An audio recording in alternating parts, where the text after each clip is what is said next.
This is Open to Debate. I'm John Donvan. Hi, everybody. For an episode that attempts to explore what may be possible or impossible in the quest for that elusive result known as peace in the Middle East, a phrase that especially now seems to be the very definition of hopelessness.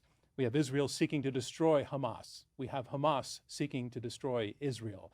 And where does it go from there? If it is not going to end in an endless and escalating war where one side utterly destroys the other, how does resolution come about?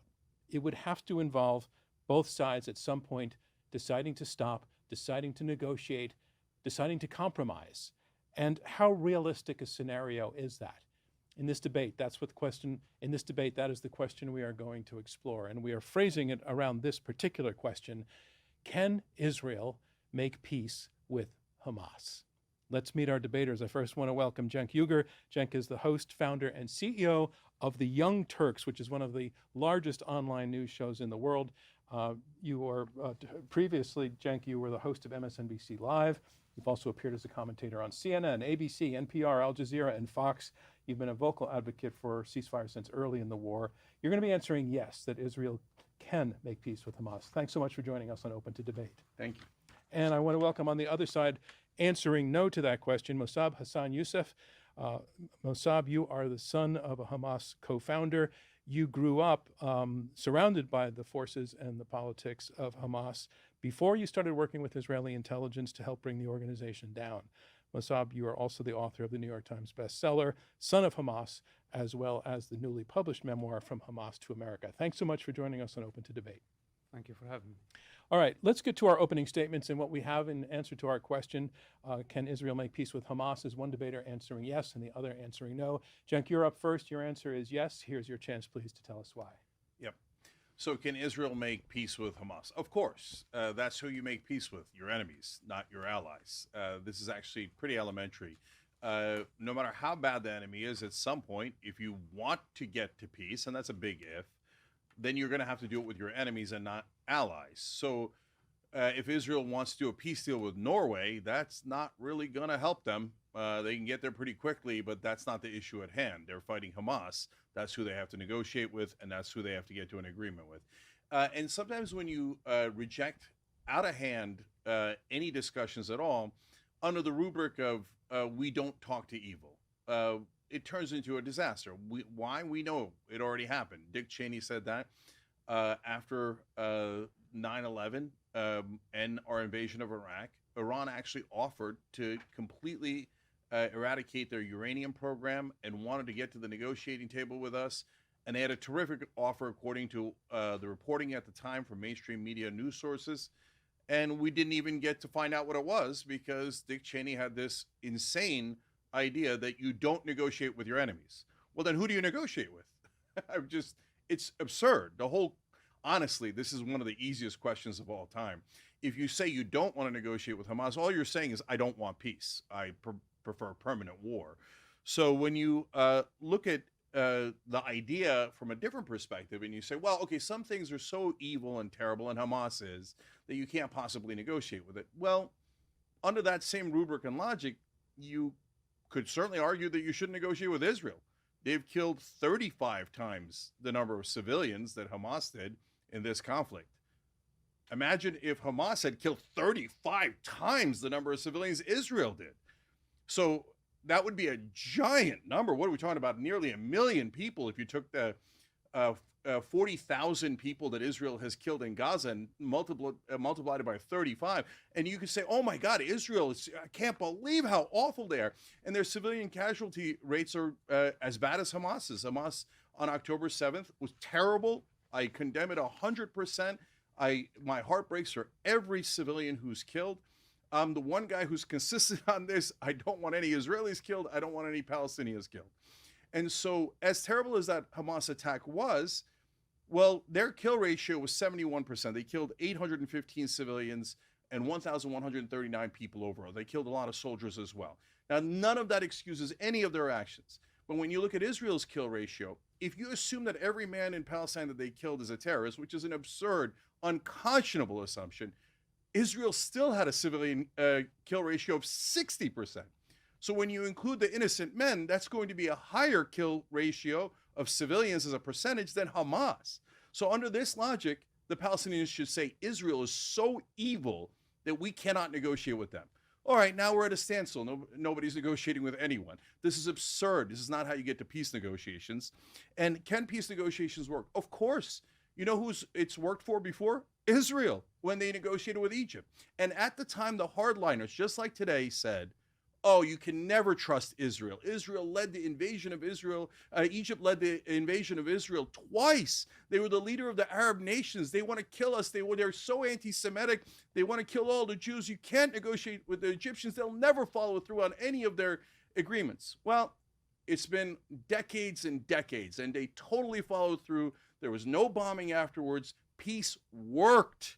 It's actually very elementary. You make peace with your enemies and then see if it holds. That is what has been done every single time. It's absurd to think otherwise. Thank you, Cenk. And now, Musab, it is your turn. Again, you are answering no to the question, can Israel make peace with Hamas? Your chance to tell us why, please. Well, absolutely not. Why? Because Hamas is not a political movement. Hamas is an ideological movement that wants to destroy Israel to build an Islamic state. And they don't stop there. Their political ambition, their religious ambition is beyond the river and the sea. They want a global khilafah. So how can you satisfy such ambition? The situation with Egypt, with Jordan was completely different. Israel has no problem negotiating and making peace with the Arab world. Since its establishment, Israel extended its hand to make peace with the Arab world, but the Arab world rejected. Then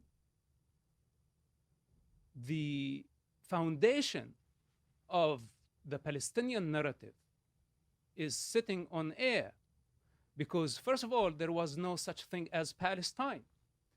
If you look at Palestine, it's only an ideology, a very violent ideology. And it took the PLO 40 years to try to destroy the state of Israel, since 1948 until the early 90s, trying to destroy the state of Israel. Then they learned the lesson that violence was a dead end. And this is when Yasser Arafat came to negotiations, and Israel had no problem negotiating with Yasser Arafat. But what happened later? We had a new generation of Palestinians, Islamists this time, not the nationalists. And that's Hamas. And now they brought us back to square number one. And even Yasser Arafat and the other Palestinian first generation told Hamas, will it take you 40 years to realize that we're going nowhere? We cannot destroy Israel? And Hamas has been trying for the past 36 years, repeating the same mistakes of the PLO and Yasser Arafat. And Israel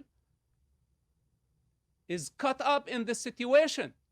Tomorrow we will have the communists coming. Then after that we will have more globalists, and could be any other foreign entity using the Palestinian cause as a device to just keep trying to destroy the only Jewish state on earth. So bottom line, Israel has no problem negotiating with Arabs, making peace with Arabs. Arabs are an ethnic group, and we have no problem. There are 2 million Arabs living in Israel. They are equal citizens, and they can get along with the Jewish people. But the problem that we're having, that Israel cannot coexist with destructive ideologies such as Palestine and Hamas, because those ideologies are black holes, and nobody can satisfy their ambitions. Thank you very much, Musab. We're going to come up to a break, but before we do, I want to pinpoint where you each see this disagreement lying by just asking you very, very briefly in 1 or 2 sentences to tell me what you see as your opponent's weakest argument point. Cenk, why don't you go first? Yeah, this idea that you can't negotiate with people whose ideology you don't agree with, or you might even hate. So what? I don't care about their ambitions or ideology. I care about what do they agree to in a deal. And so if you said it that way, Well, look, then I would say I'm going to eliminate the settlers. The settlers' ideology is that they own the land, God gave it to them. I think they're a bunch of lunatics, and I think that they've oppressed the Palestinians. I think their ideology is toxic. But of course, I would negotiate with them. All right. Who else am I going to Let me negotiate stop you with? there. And same question to you, Mossab. What did you hear from your opponent that you think is his weakest point? Look, he's representing Hamas as a resistance movement that can be negotiated with. And I say Hamas is a Nazi ideology, worse than a Nazi ideology. And the leagues, the allies, did not negotiate with the Nazis. They killed millions of the Nazis. They destroyed Germany. And this is how we got eventually for a global peace. Okay, I'm going to break in so that we can take time for our break. When we come back, we're going to go further into our question, can Israel make peace with Hamas? And if you're enjoying this debate, I want to let you know you can listen to hundreds more at opentodebate.org. Recent topics that we've taken on include things like, should Trump's convictions stand? Is Islam anti-Semitic? And is it okay to pay for sex? Many, many more. Please take a listen. I'm John Donvan. This is Open to Debate, and we'll be right back. Welcome back to Open to Debate. I'm John Donvan. We've got over 300 additional debates that you can dig into by going to our website, opentodebate.org. You can look at our special election series and many, many other topics. Today we're taking on the question, can Israel make peace with Hamas? Our debaters are Cenk Uygur, who is host of the news commentary show The Young Turks, and Mossab Hassan Youssef, who is author and son of a co-founder of Hamas turned Israeli informant. In listening to your opening arguments, what I'm hearing you say, Cenk, fundamentally is that, yes, you can make peace with your enemy because making peace with anybody else doesn't make sense, and that it has happened multiple times, including in the example of Israel having made peace with Egypt and additionally with Jordan and with the PLO in the 1990s. And you're saying that there's no reason that that can't happen again. Mossab, you're saying there's very much a reason that can't happen again. You're saying that Hamas is a different kind of organization, that its ideological motivations make it a distinctive kind of challenge for negotiation, unlike the PLO, which was a nationalist organization, that the Islamists are fired by religion and have aspirations that would not be satisfied by any kind of negotiation. And I want to take the question to you, Cenk. The fundamental point that Mossab is making is that Hamas is different, that it's not just that they have these goals of completely destroying Israel, is that they're fired by religion, that those things can't be moved, that it's an ideological, not a nationalist kind of organization. What about that? Yeah, it's as if we haven't lived in the world. There's been extremist ideologies throughout history, and we've eventually had to negotiate with all of them. And the reason we were at war or conflict, different civilizations and nations, is because they were extremists, and that's who usually sometimes creates conflict. So that's who you have to negotiate with. So I'll give you many examples. Shia and Sunni extremists in Iraq. We wound up negotiating with them at different times in our occupation of Iraq because that's who was bombing us. And so if you want to talk about extremist ideology, imagine if Hamas thought, hey, you know what? Not only should we capture the Jews, but we should keep them. And every once in a while, if they don't obey us, we should rip their skin off them. And maybe we should hang them by a noose and then burn them and sell their babies and rape their women, all their women. You know who believed in that ideology? The slave owners in the South, the Confederacy here in America believed in that. And that was so extreme that if somebody was doing it now, you would say, you can't possibly negotiate with those people. Those are the worst people on earth. Okay, let's see your response to that. Look, if somebody want to cancel my right to exist, I will never sit down on the table with them and give them any form of recognition. There is no dialogue with someone who wants me to cease to exist. End of the story. Hamas wants the destruction of Israel. They don't want the land. They don't care for the land. It's basically like someone entering the negotiating room and saying, let's negotiate. But after this, I'm going to shoot you in the head. So what's the point of the negotiations? If tomorrow you're going to kill my children, if the day after you're going to attempt to annihilate me, then what's the point? Israel tried many times to extend their hand. For example, my father was one of those people. in the prisons and outside the prisons, abroad, to find a common ground with Hamas. But Hamas totally rejected the existence of the State of Israel. The best they could offer to the negotiating table, a truce that is limited to 10 years. This is what they offered Israel, that we give you a truce for 10 or 15 years, but after that, we don't know what we will do. What kind of negotiations is this? What type of dialogue is this? Okay, so first of all, the right to exist, I find this to be the most ironic point that the Israeli side makes. So they say, we are not allowing Palestine to exist. We've occupied them for 57 years. And now Netanyahu's government says, I will never allow them to exist. And then turns around in the next sentence says, can you believe they don't want us to exist? I mean, that's patently absurd. You do exist. There's nothing they could do about your existence. You're backed by the largest military in the history of humanity. But meanwhile, you are literally preventing the state of Palestine from existing. And then you say that is such an evil concept that you cannot even negotiate with it. But that's the concept that you not only believe in, but you're in the middle of doing right now. And nevertheless, I would negotiate with Israel. Even though they have prevented the Palestinian state from existing, even though they have oppressed and occupied, and then this whole idea of, oh my God, these people are uniquely anti-Semitic. What did you think was going to happen? I hate that they're anti-Semitic, but if you occupy someone for 57 years, did you think they were going to love you? And then go, oh yes, oh, you know, after 57 years of brutal occupation and humiliation and endless slaughters, oh, I expected them to love the Jews. And if they don't, then I'm never going to speak to them. I'm never going to allow them to have a state. But my God, my feelings are hurt because the other side also doesn't want me to exist. It's patently absurd. The only reason you would say crazy things like that is if you never wanted a peace deal in the first place. Well, so you're building your argument on the false narrative of occupation. Okay. So this whole story of occupation and the victim mentality and why they are entitled for revenge and inflicting pain on Israel and destruction on a peaceful communities because they have been occupied. But then we say, did Palestine ever exist? No, it didn't. It was not a country. It's not a people. It's not an ethnic group. It's not a race. It was just a colonial entity created by the British. Then it was terminated in 1948 when the Jews had the right to declare their independence. They did, but the Arabs refused. There weren't Palestinians at that time. The Palestinians were Jews, Arabs, Druze, Christians, everybody who lived in that territory during the colonial era. All of them were called Palestinians.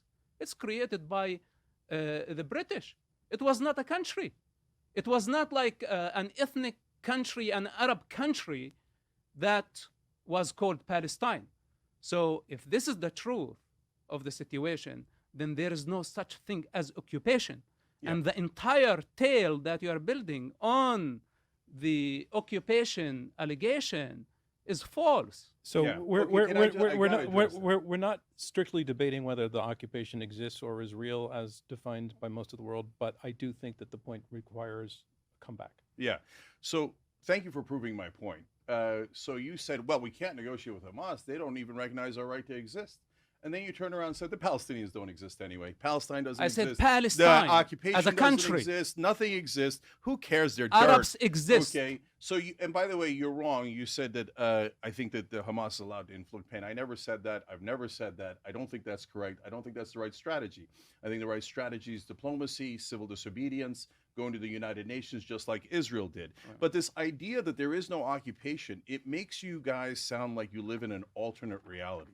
The rest of the planet realizes there's an brutal, horrible occupation of 5.5 million people. It's happened for 57 years. I don't know what version of the multiverse you guys live in where you think that's not an occupation. Are they having a picnic? Do they look like they're happy? What do we do with those 5.5 million people? Do we make them citizens of Israel? Okay, no problem. I don't like that idea because I think it would wipe away the Jewish state. I don't want that for Israel. I want it to be a safe haven for Jews. But you either make them part of the state, or you give them their own state, or you say, no, you're my prisoners, you're my hostages for the rest of time. And I'm just going to make sure you never have any democracy. I could bomb you anytime I want. I could cut off your water, power, electricity. I can make sure your children starve to death, but it's not an occupation. Do you have any idea how absurd that sounds?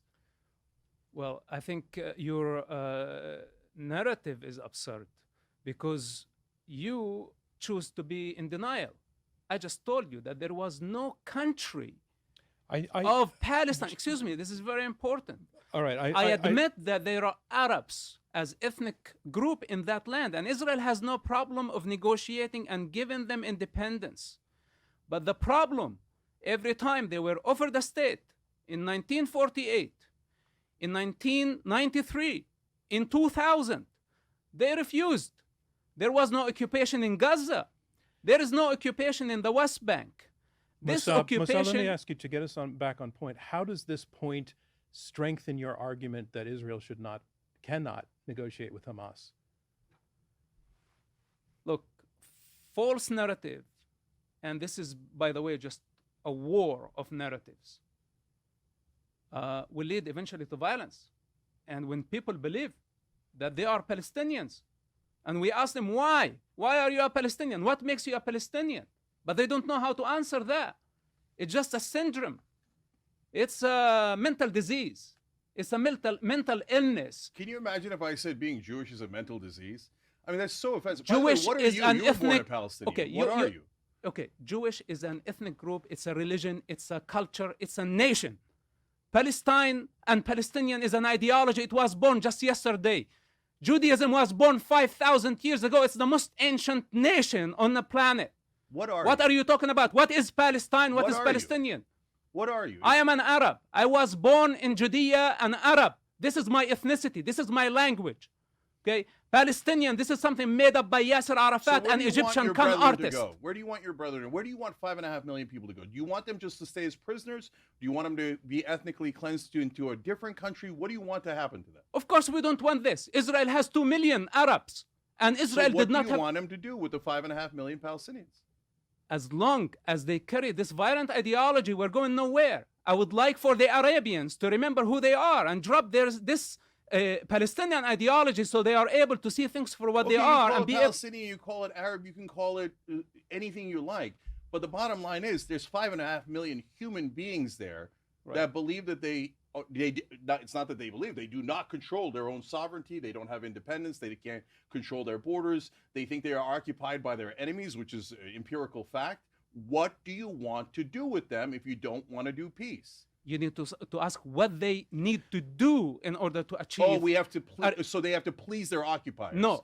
Okay, let me please Okay. you oppressors of Okay. mine. No. I would love to, I'm begging you. They I will need- pass all of your tests. Cenk, Okay, they Cenk, need to the- drop violence. One moment. This is what they need One to do. moment, because we're going a little bit both off point and in circles at the same time. But if Mossab is making the point that Hamas would have to do something, that goes back to negotiating with your enemy. That there would be an expectation on Israel's part that Hamas would concede something, and vice versa. Is that not going directly to your argument that that's the way things have to go if it's not going to just be all-out war? So first of all, this idea of preconditions, I don't agree with to begin with, but Israel's not even saying that. Israel's not saying, hey, here's precondition 1 and 2. They're saying, Netanyahu at this point is saying, I will never give the Palestinians a state. So he is not a partner for peace. If I believe the same thing Mossab did, I would say never negotiate with Israel. Just go straight to war and violence, because they say they're never going to allow you to exist as a state. But I don't believe that. So for example, I'm a progressive. I can't stand Donald Trump. But when Donald Trump went and talked with Kim Jong-un with no preconditions, I agreed.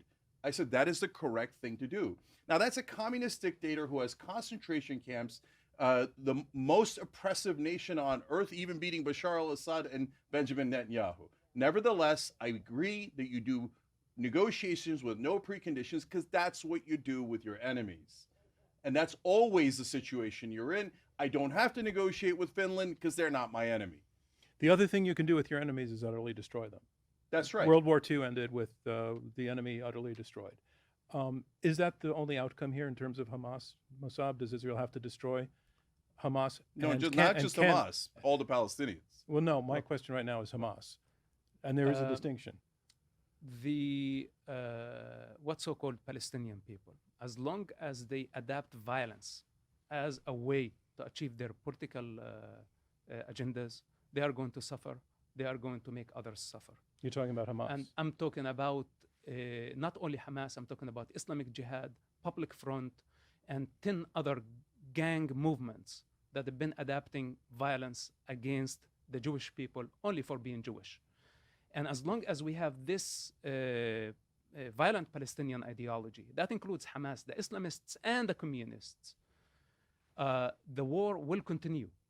The moment Palestinians drop violence as a mean to achieve their goals, then I think coexistence is possible. My question was if they don't, is the only alternative for Israel to attempt to destroy Hamas, and can it? Well, I they mean, already that's did their that. stated. This is where we're at right now. This is where we're at right now, and this is why Gaza been turned into rubble.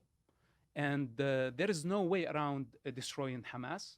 And I think if there is going to be any other radical extremist Palestinian movement that will continue to adapt violence and pose a threat to the existence of the state of Israel, then they will be eliminated as well. Same question to you. Can Hamas be destroyed? Is that an achievable, worthy goal? Yeah. So first of all, Mossab just said that as long as they continue to do violence, there's such an anathema to the idea of peace that we shouldn't even talk to them. Again, by that logic, no one should ever talk to Israel. Israel's dropped 2,000-pound bombs over and over. They've dropped over 100,000 bombs in an area the size of Las Vegas. They have been way more violent than Hamas. If that hurts your feelings, I'm sorry, but those are clear facts, not even close. They are 10,000 times more violent than any Palestinian resistance because, and I'm not saying that the Hamas wouldn't be just as violent, if not more violent. They just don't have the capacity for it. Israel does, and they execute that violence all the time. If we eliminate people based on that, you would literally never have any peace negotiations ever. And then the idea of Hamas has to be completely eradicated. That is a purposely unachievable objective. Who comes out and says, okay, Hamas is now officially done? There is no such thing. No one could ever say that. And you could see we had America, Egypt, Qatar, Hamas, a huge portion of the Israeli cabinet, even the IDF leaking to the press saying, we're all ready for a ceasefire. The only people that held it up were Netanyahu, Smotrich, and Ben-Gvir. And so those people are saying, hey, you know what? I want to continue to do violence, so I'm going to make the standard that you can never, ever match. How do we know if Hamas is all dead right now? We don't know anything. They keep making up numbers. They say, oh, we had killed 15,000 Hamas members. Then they went down to 9,000. Then they went back up to 14,000. So how do we know when they're all dead? And if you're trying to kill all of Hamas, well, you're going to have to kill a lot more than 40,000 Palestinians. Are we willing to do what we did in World War II, use nuclear weapons? Are we willing to firebomb as we did in Dresden and in Tokyo? That makes us monsters. Why would you want Israel to be monsters? Why don't you want them to have a beautiful independent state of Israel and a safe haven for Jews and a beautiful independent state of Palestinians? The idea that the Palestinians are the unique people on earth that cannot get to peace, that they are so violent, they have such a savage ideology they can't get to peace, is both racist and absurd. So I hear Mossab saying that Israel really doesn't have a choice, and you're saying Israel has a choice. Of course they have a choice. Does Israel have a choice? Look, what Hamas did on October 7 was barbaric, was a genocide motivated by sick religion. They attempted to ethnically cleanse a race, a human race. And this is a capital crime that cannot be forgiven. The situation to legitimize such a movement, give them legitimacy, and after that, in fact, to sit down on the negotiating table, then reward them with a state and political gain and financial gain, this is exactly what they wanted. Hamas, on October 7 in the morning, they killed Jewish children for revenge. In the afternoon, they killed Arab children, their own children. And by the way, this is a Palestinian practice to sacrifice their own children for political and financial gain. This is the essence of their game. And I am a living example. If you look at me, when my father had to choose between his Hamas Palestinian ideology and his own son, he chose the non-existential. He chose Allah over his son. And this is a living example to show you how these people function. They are willing to sacrifice not only 40,000 Gazans, they are willing to sacrifice an entire region religiously for something that does not exist. So with that said, Israel has no choice. It's not only about the children and the civilians of Gaza. It's about also the future of an entire generation in the Middle East. And I don't think there is a way around eradicating Hamas and removing them from power. We may suffer right now, and the Gazans may suffer, but the future will be bright without, at least brighter without Hamas. Yeah, I mean, he did this ode to children, and I agree. 34 kids were killed on October 7th. That's heartbreaking. 15,000 Palestinian children have been killed. They killed every child they found on October 7. If they found 10,000 children, they would have killed 10,000 children. Okay. It is not about head count. Okay, so I'm not excusing a single child that Hamas killed, but it seems like you're saying, 15,000 Palestinian kids. So what? Israel had to do it. We have to eradicate Hamas. Don't put words in my mouth. Don't put words in my mouth. And don't think that you hold the higher moral ground. I do. Those are my children. Those are my brothers and my sisters. And you are not. Don't pose as the one you care more. You don't care more than I do for the Palestinian children or for the Arab children. All right. The reason why are they suffering? This is the most important thing. And You Cenk, don't mind if Cenk, Israel just murdered one moment, 15,000 Cenk. Cenk, I'm going to pull moderator prerogative moment. Let's just take a breath and take it down 10 degrees. I understand you're both riled because you both care about this. Okay. So there is no need to take the higher moral ground. You know, here I speak on behalf of the Arab and the Jewish children. You've made your point. They are You've made your very point. You've made your important to point me. effectively and passionately. I'm not being selective, and I don't need him to put words in my mouth. 15,000 children at a minimum are dead, and you're saying keep going. Why? Why are they dead? You're saying keep going. Why are they dead? So more children, thousands Why more the children. children of Gaza are dead? Answer the question. So it's not because of the Israeli bombs, right?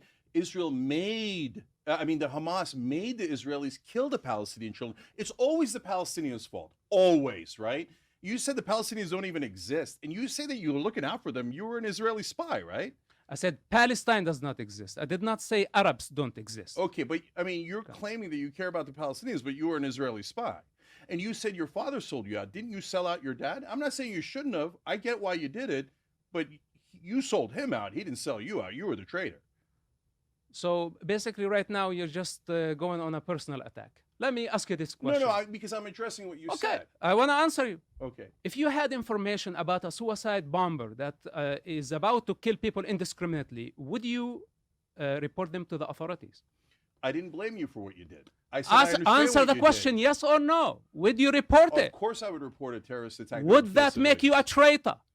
Well, it depends on the situation. But when you right. said that your dad sold you out, that's just not true. Okay. I'm going to step in again because it has gotten personal. I understand you're both feeling it, and that's just not what we do here. We want to keep it on the points. So okay. I understand feelings have been hurt. Yeah, but then I need to answer his question. I need to answer his question. I want to move on from that question because we're gonna keep going in that direction in circles. Fair enough. But can I answer the I got to pull this and move on. Okay, very briefly, I want to go to a question that just comes out of the news, and it's the fact that Hamas has a new leader. Yahya Sinwar has taken over. He was the architect of the October 7th attacks, or certainly is given credit for that after the assassination of Haniya. I just want to get your take on whether that changes in any way the dynamic for the possibility of any kind of negotiated settlement between Israel and Hamas, which you say have been saying is theoretically possible, you're saying is impossible, but does that change the calculation whatsoever? See, this is why I don't think, well, it's not that I don't think that Israel wants peace, and we should distinguish between the people of Israel and the government of Israel. I believe the people of Israel do want peace. I think that they're greatly misguided these days about how to get there. They believe that just killing more Palestinians might get them there. It's never, ever going to get them to peace. It's going to get them to more war. But their government is very clear.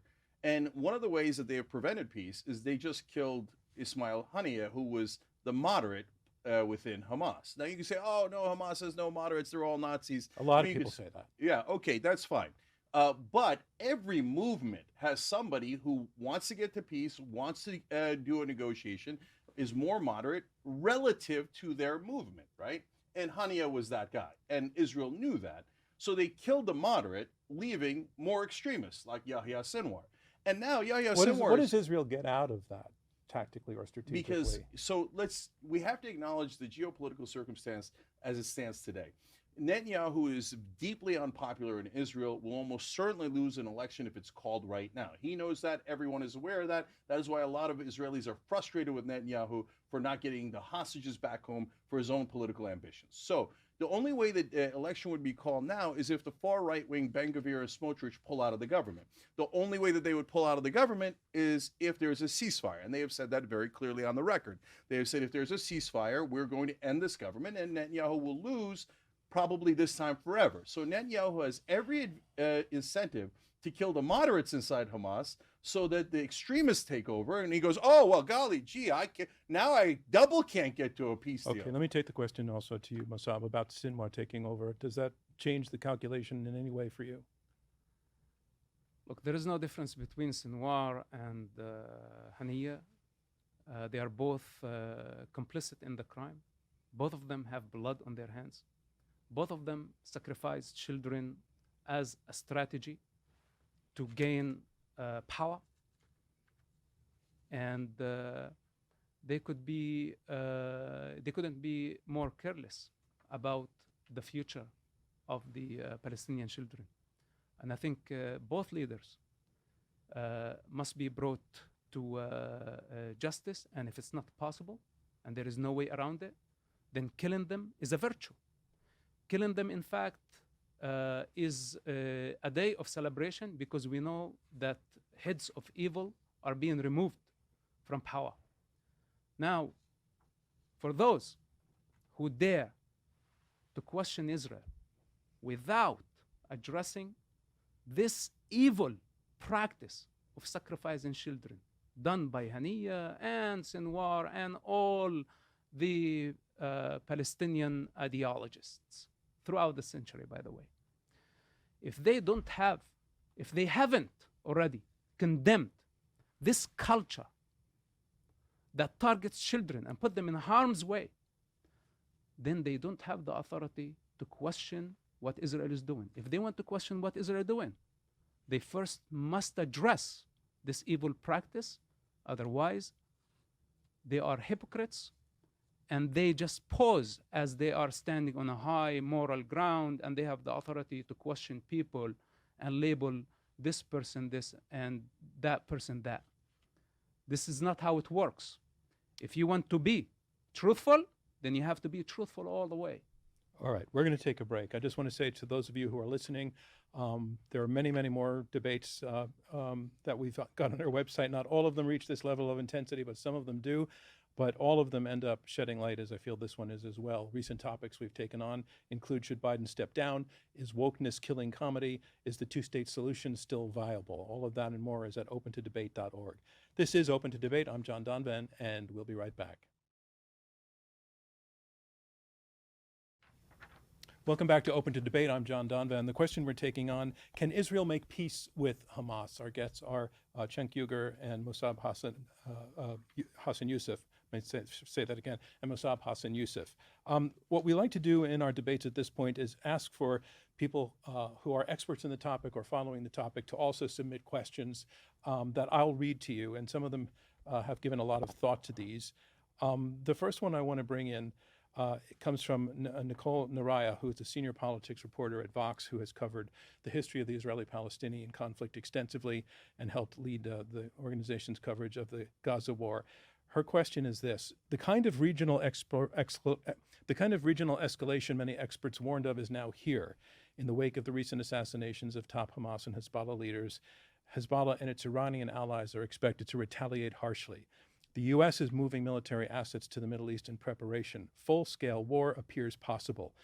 Will that force Israel to turn its attention away from Hamas in Gaza, if only because it faces a more pressing threat along its northern border with Lebanon? To what extent might that force Netanyahu's hand in accepting a Gaza ceasefire deal and shift Israeli public opinion on continuing the war in Gaza? Would you like to take that first? Sure. Nothing's going to force Netanyahu to take a ceasefire deal, because if he does, Ben-Gvir and Smotrich leave the government. He loses power. He doesn't care about the Israeli people. He obviously doesn't care about the hostages. My God, he has no concern at all for the Palestinians or the giant war he's trying to start in the Middle East. He has no concern for the Americans who have to pay for it in both blood and treasure for the wars he's starting. All he cares about is me, me, me. And that's why 72% of Israelis say that he should leave, and he's deeply unpopular. And so that's why I say never say that all Israelis are this way or that way. Like any nation, there's great variety. And right now, like a lot of nations, they're like, we did not like Dick Cheney and George Bush when they executed the Iraq War. A lot of Israelis don't like Netanyahu. Is he agitating for more war? Of course. He bombed Tehran, Beirut, and Damascus. How much more of a warmonger can you be? So, I mean, you talk about sacrificing children. I keep saying I can't stand that 34 kids were killed in Israel. I can't stand that over 15,000 kids have been killed in the Palestinian areas. But how could you possibly say, can you believe Hamas killed those kids? But you won't say, can you believe Netanyahu killed the Palestinian kids? So many more, a stadium full of kids. Isn't that enough? Is anything ever enough? No. It's all Hamas's fault. They made us kill them. They made us do this. We're never going to get to peace with them because they're the violent ones. Well, when you kill 35 times as many civilians as they did, you don't get to say that they're the violent ones because you're 30 times as violent. But I'm never going to hold that against the Israeli people. I just want to get the peace so we can have two beautiful nations. We've got to get there. And the way to get there is not more war. It's more peace. Do you want me to repeat the question, or do you want to respond to Cenk's response? Well, I think you're just a hypocrite. Okay, now you're getting personal. And I think, yes, I am personal. Well, let's not call each other hypocrites or other names, okay? You have children.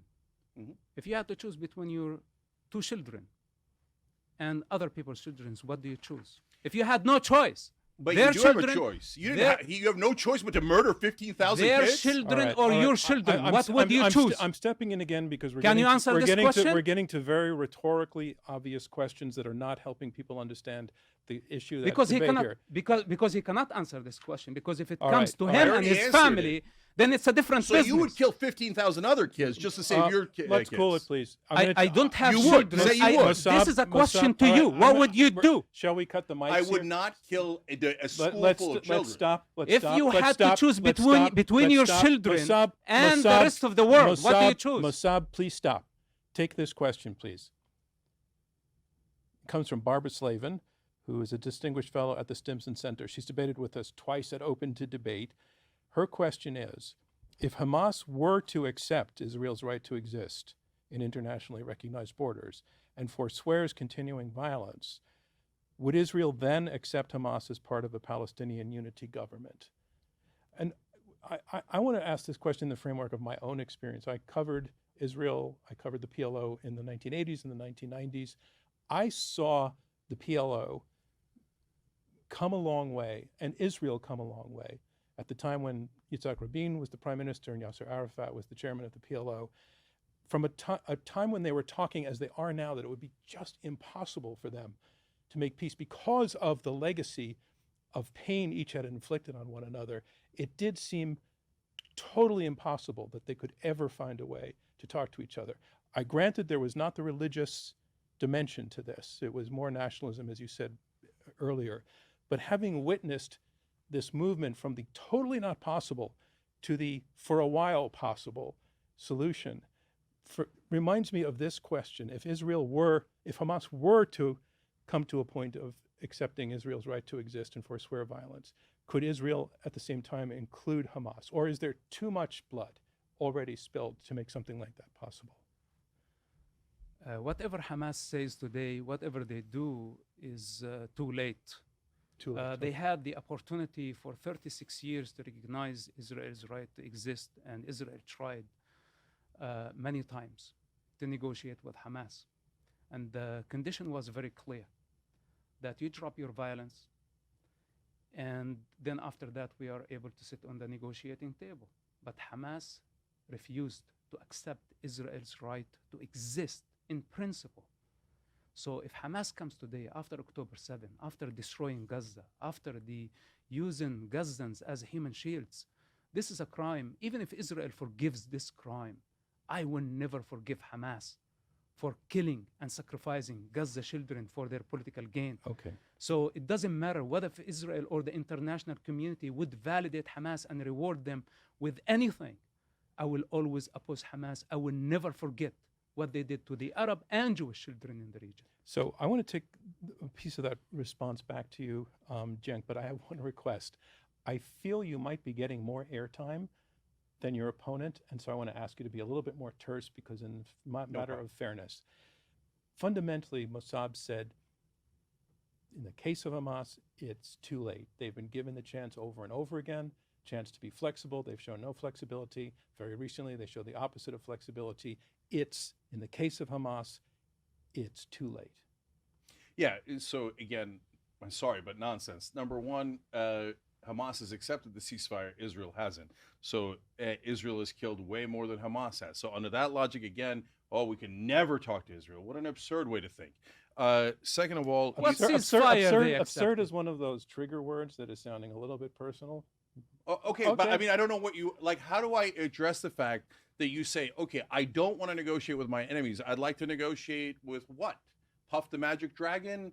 Norway? Well, who are we negotiating with if we're not negotiating with our enemies? And this idea that, they're uniquely crazy. But I think hold on, I got to say this. So oh my God, they hate us for who we are. You know, the Greeks and the Armenians hated the Turks, hated us. And I don't blame them. We occupied them. Of course they hated us. What were they going to do? Love us?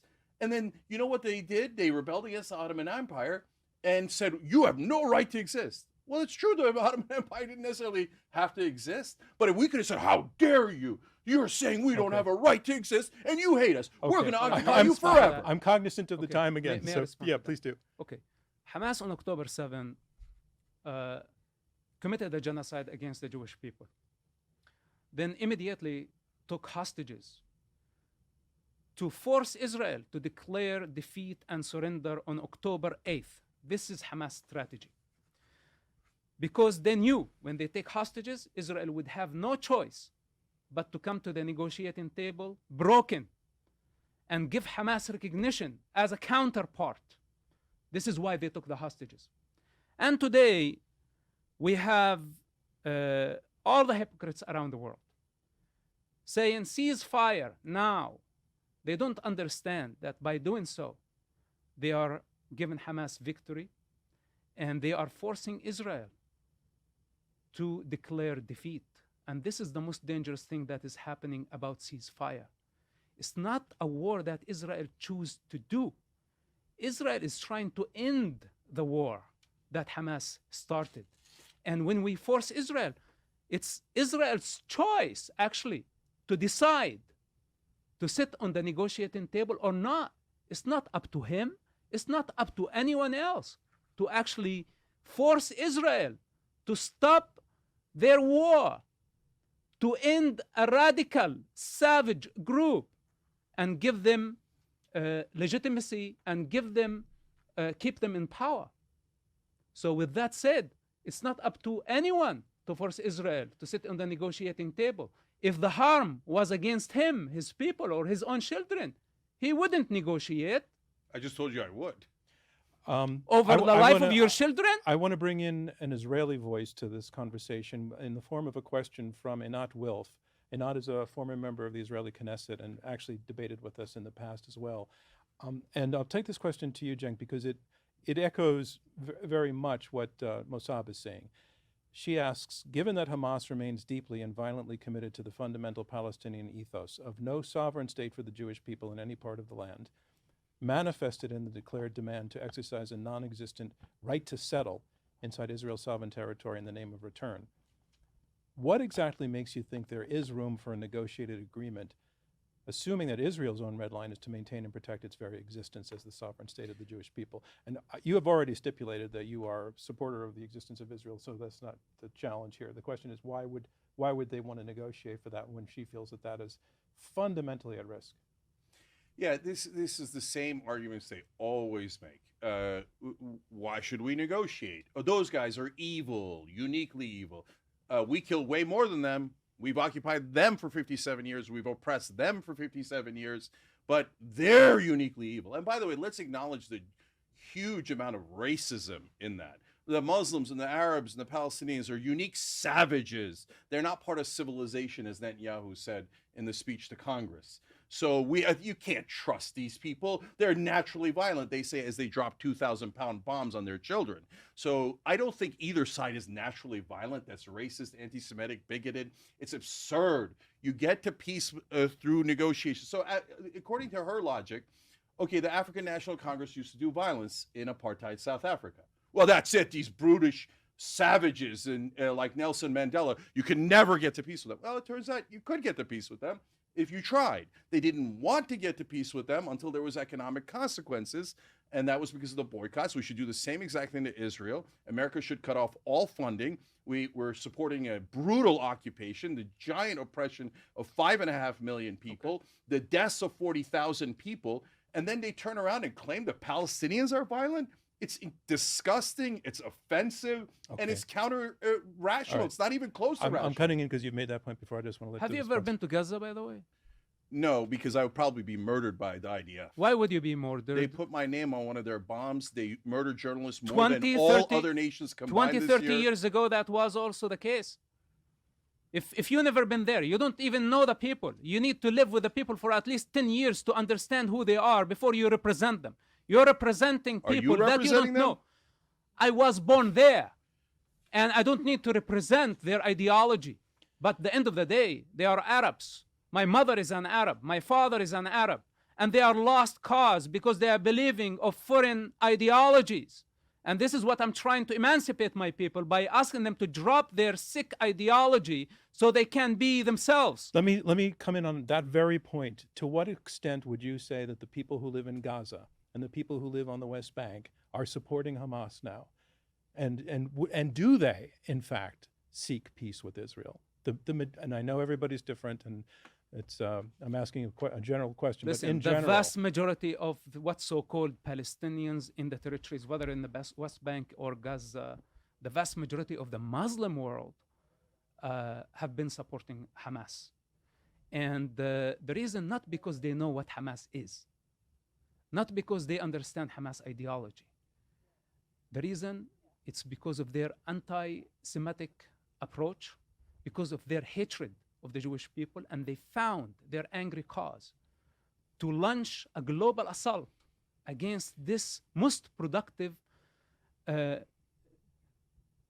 ethnic group that they have contributed so much to life. And they did not start this war, and they haven't oppressing what's so-called Palestinian people.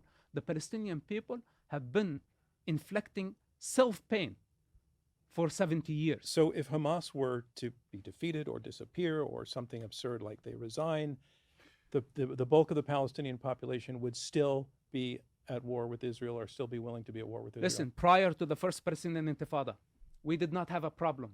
There was no one checkpoint. We were able to go and dine in Tel Aviv. The Jewish people were able to come to Ramallah, to Gaza, shop.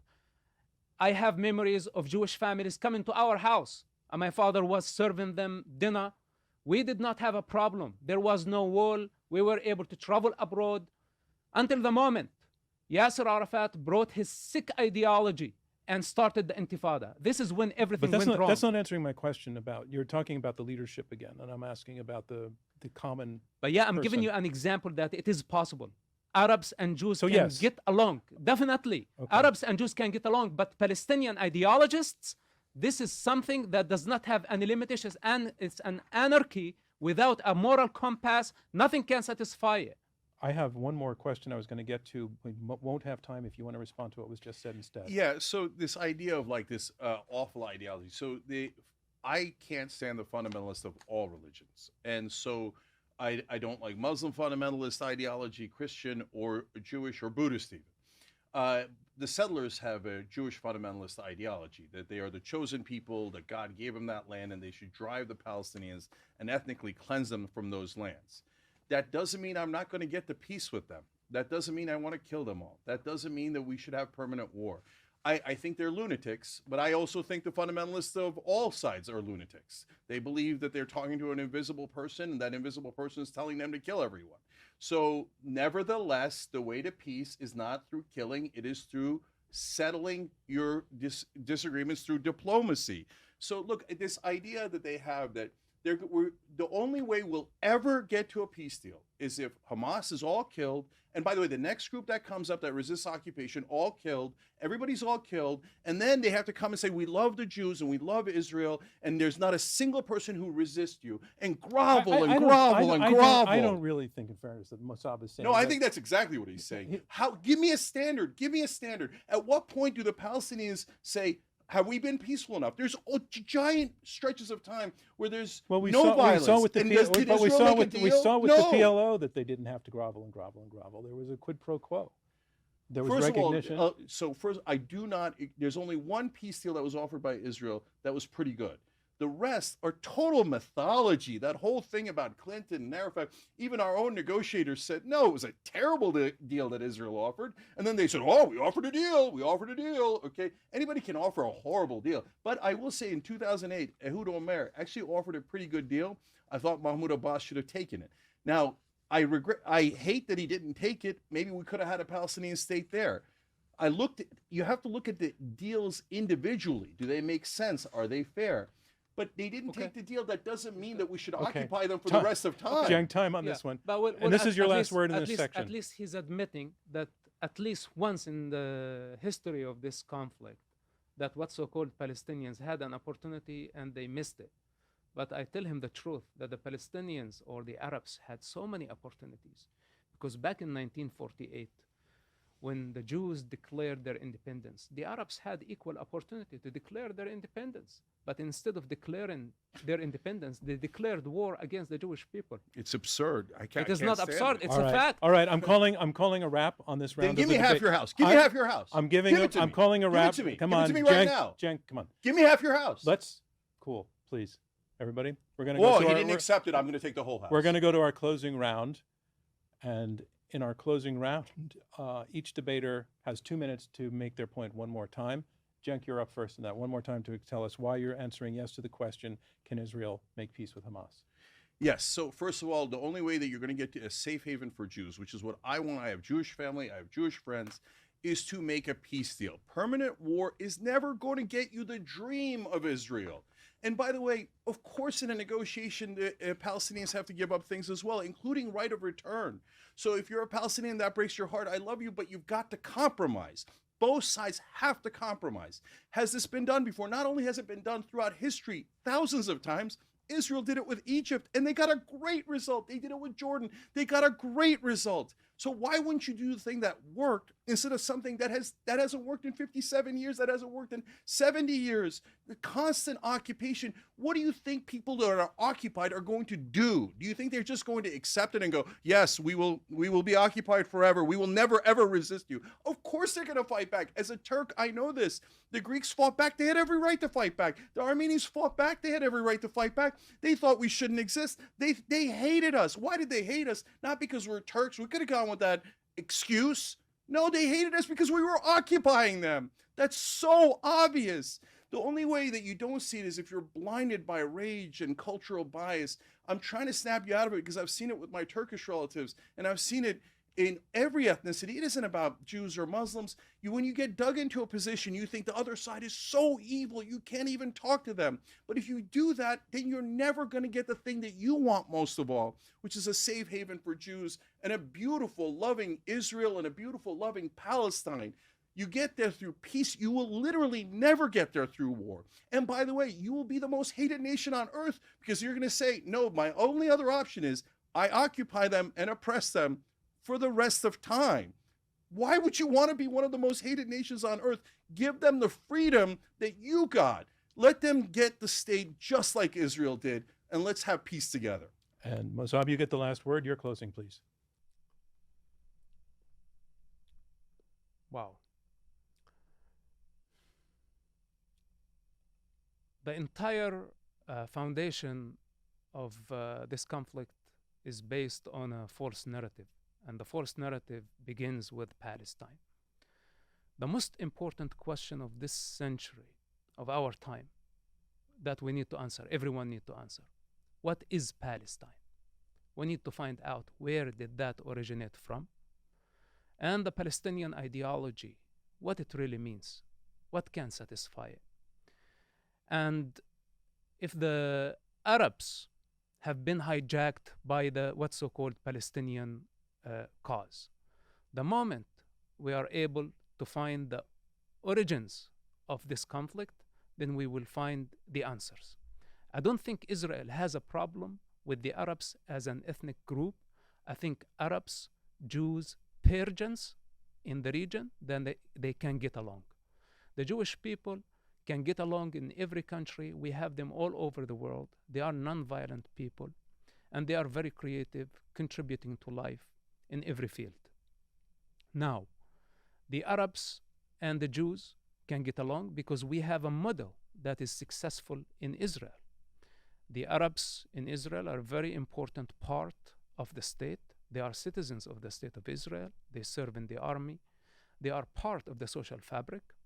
And this is a living example that Arabs and Jews can get along. But now, the Palestinian ideology, this is delusional. It's a very dangerous, violent ideology that kept developing to a very dangerous state. And today is the time for the world to question this ideology. What do they want? What's their agenda? What's their ultimate goal? Is it to build a Palestinian state, or is it to destroy the state of Israel? If we are able to answer these questions, then we may be able to provide a solution soon, hopefully, for this endless conflict. Thank you. And that is a wrap on this debate. I want to thank both of our debaters, Cenk Uygur and Mossab Hassan Youssef, for taking part. There was a lot of passion and impassionate speech that passed between the two of you, but the fact that each of you stayed and sat there and listened to each other and made eye contact, I got to say that in itself, in the nature of this conversation, is sometimes more than we're seeing from a lot of other people. So I appreciate what both of you did for doing that.